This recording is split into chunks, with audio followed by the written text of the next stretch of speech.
En esta clase veremos los requisitos de las asignaciones testamentarias. Recuerda poner me gusta en el video, suscribirte y apretar la campana de avisos para que seas informado apenas subamos un próximo video. Mucho éxito en el estudio. Para empezar esta clase comenzaremos con un breve resumen para tener una clara geografía de la materia.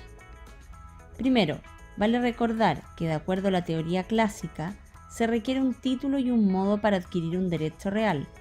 Decíamos que los títulos pueden ser el testamento o la ley.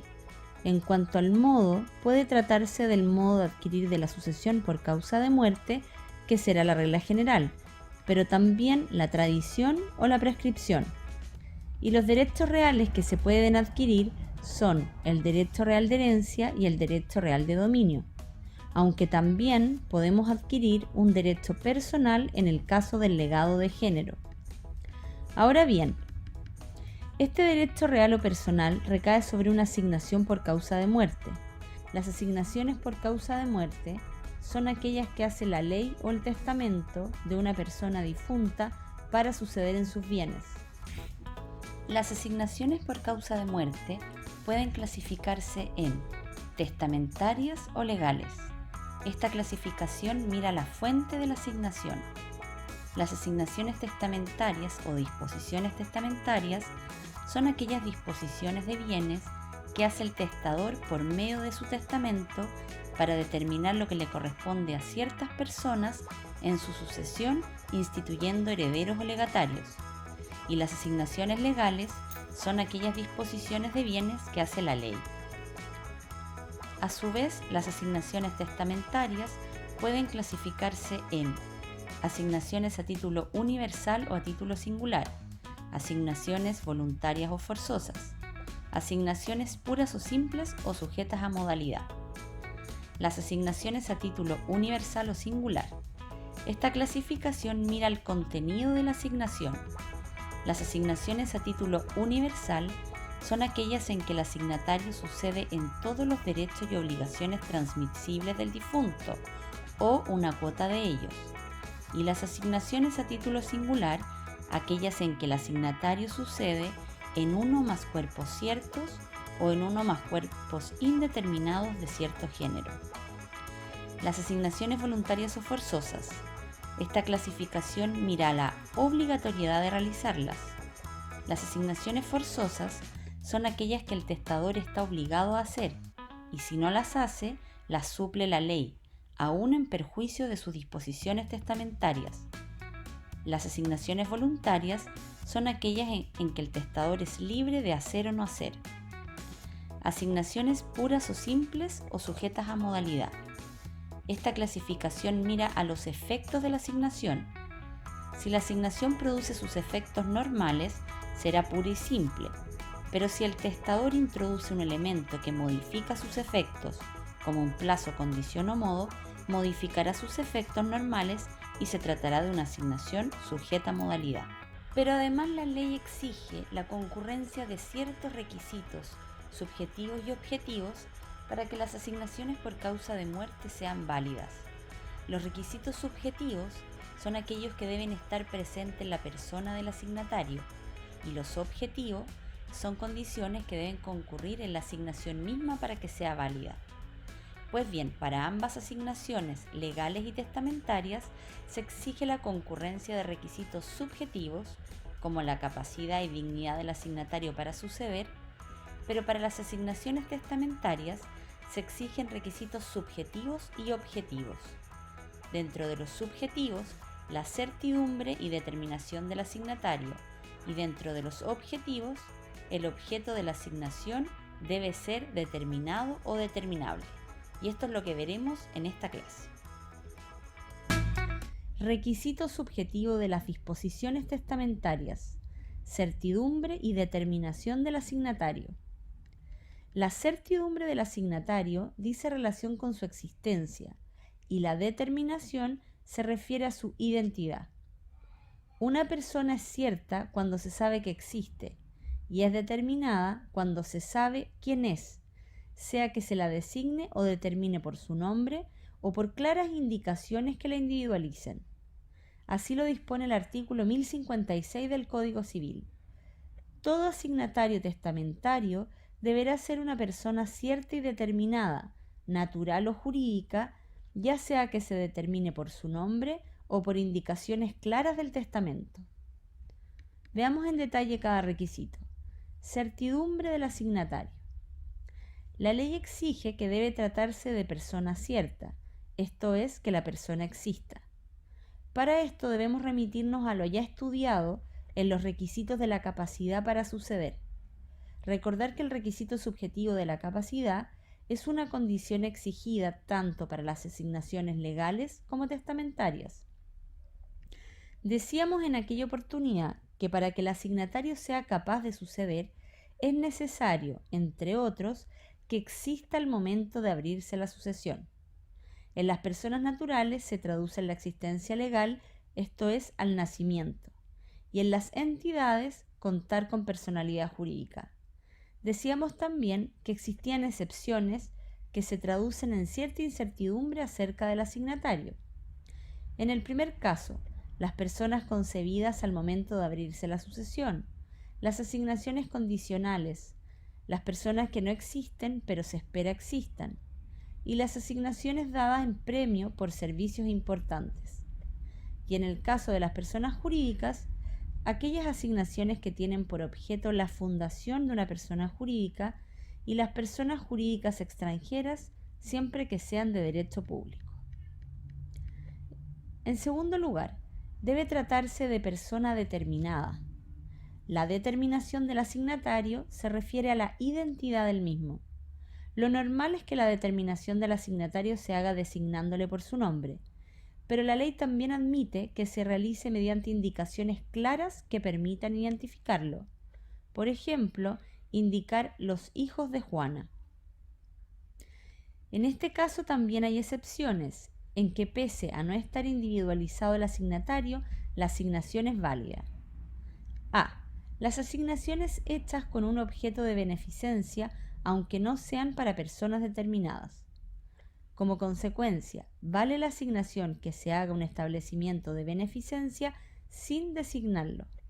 Será el presidente de la República quien la designe, prefiriendo alguno de la comuna o provincia del testador. B. Las asignaciones dejadas para el alma del testador. Pese a no ser posible considerar el alma del testador como heredero, se reconoce validez a esta institución, pues antes era muy frecuente dejar una asignación para el alma del testador. Para nuestro código, se entiende dejar una asignación a un establecimiento de beneficencia sujetándose a las mismas reglas que en el caso anterior. C. Las asignaciones dejadas a los pobres. El código señala que se aplicará a la parroquia del testador.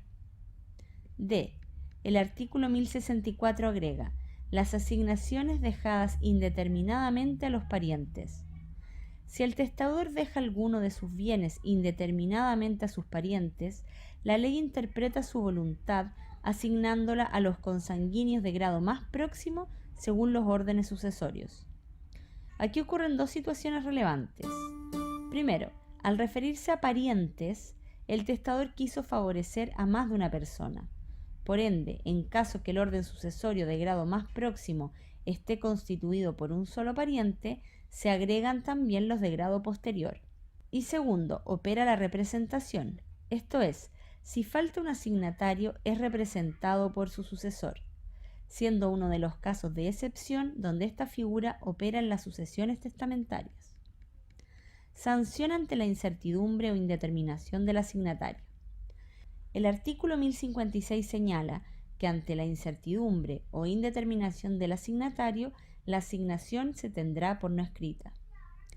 Asimismo, agrega el artículo 1065 que, si la asignación estuviere concebida o escrita en tales términos que no se sepa a cuál de dos o más personas ha querido designar el testador, ninguna de dichas personas tendrá derecho a ella. De modo tal que si la individualización no permite saber quién es el asignatario, la disposición no producirá efecto. Y si de la individualización no se puede inferir cuál de dos personas son llamadas a suceder, ninguna sucederá. Por ejemplo, El testador señala que deja su auto a su amiga Luisa, pero tiene 2 amigas con ese nombre. Ninguna llevará la asignación. El segundo requisito de las asignaciones testamentarias es de orden objetivo y consiste en la determinación del objeto. Al igual que los asignatarios, el objeto de la asignación debe ser determinado o determinable. El artículo 1066 señala que toda asignación deberá ser o a título universal o de especies determinadas, o que por las indicaciones del testamento puedan claramente determinarse, o de géneros y cantidades que igualmente lo sean o puedan serlo. Luego agrega la misma sanción. De otra manera se tendrá por no escrita. Por lo tanto, las asignaciones deben estar determinadas o ser determinables. En caso contrario, se tiene por no escrita. Para ello dependerá si se trata de una asignación a título universal o singular. Si es a título universal, como todo el patrimonio o una cuota del mismo, basta la determinación de la asignación misma. Ejemplo, dejo mis bienes a Vicente.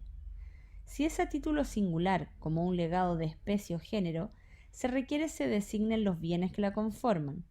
Y si el testamento no señala con toda precisión la determinación de estos, podrá suplirse, siempre y cuando el testamento otorgue indicaciones claras que permitan precisar las especies, géneros o cantidades legadas. Por ejemplo, el dinero de mi cuenta de ahorro lo dejo a mis hijas, o lego mi único auto a Luisa. Excepcionalmente, y tal como ocurre con el asignatario, valdrá la asignación para objetos de beneficencia, aunque no se determine la cuota, cantidad o especies que hayan de invertirse. El artículo 1066 señala que en este caso lo determinará el juez oyendo al defensor de obras pías y a los herederos, conformándose cuanto fuere posible a la intención del testador y considerando las fuerzas del patrimonio en la parte que el testador pudo disponer libremente. Esto supone en todo caso que la institución de beneficencia sí está determinada o sea determinable de acuerdo a las reglas del artículo 1056 que recién estudiamos. Otros requisitos de las asignaciones. El Código entrega una serie de reglas que contemplan casos de ineficacia de las asignaciones testamentarias basadas principalmente en la manifestación de voluntad libre y sin vicios que debe prestar el testador. Algunas de estas reglas son: el artículo 1059 señala que no valdrán las asignaciones captatorias. Las asignaciones captatorias son aquellas disposiciones en que el testador asigna alguna parte de sus bienes a un asignatario con la condición que ese asignatario a su vez le deje por testamento alguna parte de sus bienes. Por ejemplo, dejo mi auto a mi sobrina a condición que ella me asigne su casa en su testamento. El fundamento de esta prohibición es evitar que una disposición testamentaria quede vinculada o subordinada a otra disposición que efectúe otra persona. Las asignaciones captatorias constituyen pactos sobre sucesión futura que adolecen de objeto ilícito y se sancionan con nulidad absoluta. 2. El artículo 1060 dispone que no vale disposición alguna testamentaria que el testador no haya dado a conocer de otro modo que por sí o no, o por una señal de afirmación o negación contestando una pregunta. La manifestación de voluntad del testador debe ser clara y determinante, sin influencias externas. Por ello, para el legislador no es suficiente una mera afirmación o negación, ya sea con un sí o un no, o un movimiento de cabeza.